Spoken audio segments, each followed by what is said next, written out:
Okay, so for logging into Google Classroom, a lot of you are asking me about a code. You actually don't need a code. I think with a parent account, all you get is a weekly summary on progress and grades. So don't worry about a code.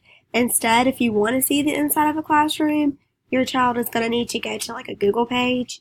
If you're on your account, you'll need to just sign out and they will enter their FSD1 email and then they'll do their password.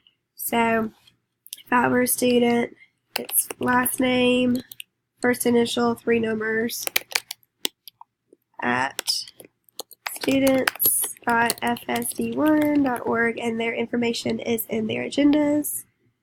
And so this actually is not a Google account. So they'll go to next and type in their password, and then they can go to Google Classroom. And if you need, once you get into the account, you can go to Google, click on the little waffle, and here's the classroom. So, all right, thanks, guys.